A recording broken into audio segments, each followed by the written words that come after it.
ये क्लास 10 की फिज़िक्स का पेपर है और इसमें भी एमसीक्यूज़ हम अब करेंगे, ठीक है। तो इसमें जो है ना कितने एमसीक्यूज़ हैं, इसमें एमसीक्यूज़ हैं 12 एज़ यूजुअल। पहले से हम पता है कि हमने जितने पेपर्स भी सॉल्व किए उनमें 12 एमसीक्यूज़ है, ठीक है। तो इसमें भी 12 एमसीक्यूज़ हैं और आपको पता है कितने एमसीक्यूज़ हमने रिपीटेड देख भी लिए हैं, कितने एमसीक्यूज़ रिपीट हुए हैं। कुछ वीडियोस मैंने अपलोड किए हैं, कुछ कर रही हूँ।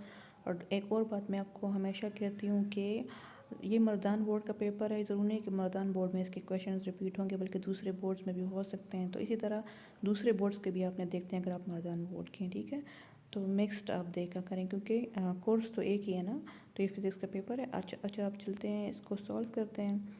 तो इसका जो फर्स्ट एमसीक्यू है वो है, if electric field is applied parallel to the direction of electron beam the electrons will. अच्छा, इलेक्ट्रॉन बीम जा रही है ना और इलेक्ट्रिक फील्ड उसके हम पैरेलल को अप्लाई कर रहे हैं, तो इलेक्ट्रॉन्स को क्या होगा। अब ये डिपेंड करता है इलेक्ट्रिक फील्ड पे। इलेक्ट्रिक फील्ड अपोज कर रही है मोशन को या उसको सपोर्ट कर रही है। तो इस केस में अपोज कर रही है, तो चाहे अपोज कर रही है तो फिर हमारे पास इलेक्ट्रॉन स्लो डाउन होंगे।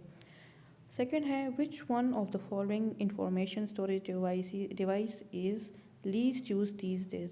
आजकल सबसे कम कौन सी डिवाइस यूज़ हो रही है, तो वो है फ्लॉपी। ये जो है ना, ये फ्लैश ड्राइव, ये इनकरेक्ट है, ठीक है। अब आ जाते हैं थर्ड नंबर की तरफ। What type of nuclear decay most often produces the greatest mass and charge loss. Mass और चार्ज लॉस किस चीज़ में सबसे ज़्यादा होगा, तो हमें पता है वो अल्फ़ा में होता है, क्योंकि इसमें मास लॉस जो है ना 4 होता है और चार्ज लॉस 2 होता है, बाकी में कम होते हैं। गैमा में तो होता भी नहीं है, ठीक है। अच्छा, अब आ जाते हैं 4 की तरफ। If the pendulum completes exact 12 cycles in 2 minutes, what is the frequency of pendulum. Frequency जब हम फाइंड करते हैं तो साइकिल्स ऊपर लिखते हैं, टाइम नीचे लिखते हैं, ठीक है। तो साइकिल तो हमें पता है 12 है, लेकिन टाइम 2 मिनट्स है, इसको सेकंड में कन्वर्ट करना है। जब सेकंड में कन्वर्ट करते हैं 2 मल्टीप्लाई बाय क्या करेंगे, 2 ज़ाहिर बात 2 मल्टीप्लाई बाय 60 करेंगे तो हमारे पास सेकंड्स आ जाएंगे। सेकंड आएंगे हमारे पास 120। अब 120 सेकंड्स आ गए हैं, ठीक है।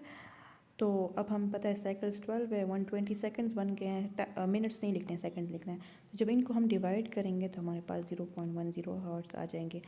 इस ज़रूरी है कि आपको 12 और 2 ही गिवन हो, आपको जो भी साइकिल्स गिवन हो, जो भी टाइम उनको आपने पहले सेकंड में कन्वर्ट करना है। कुछ सेकंड में पहले से कन्वर्टेड भी होंगे, तो फिर जो है ना, फिर उनको डिवाइड करना है, तभी हमारे पास फ्रिक्वेंसी आएगी।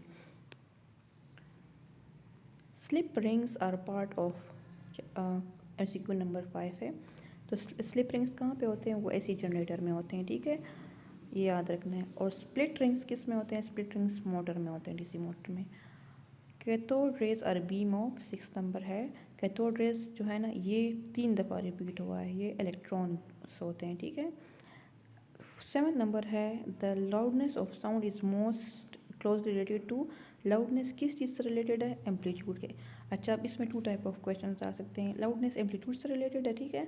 और फ्रिक्वेंसी जो है ना, वो डिपेंड है पिच पे। फ्रिक्वेंसी और पिच एक दूसरे के से रिलेटेड है, और लाउडनेस और एम्पलीट्यूड है। तो इनमें से ये दोनों एमसीक्यूज बार बार रिपीट हो रहे हैं पेपर्स में।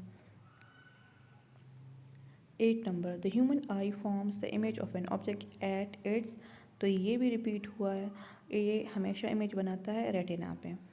द यूनिट ऑफ चार्ज इस, चार्ज की यूनिट बहुत सिंपल क्वेश्चन, कूलम। आ जाते हैं 10 नंबर की तरफ। The wire made from which of the following material is a conductor of.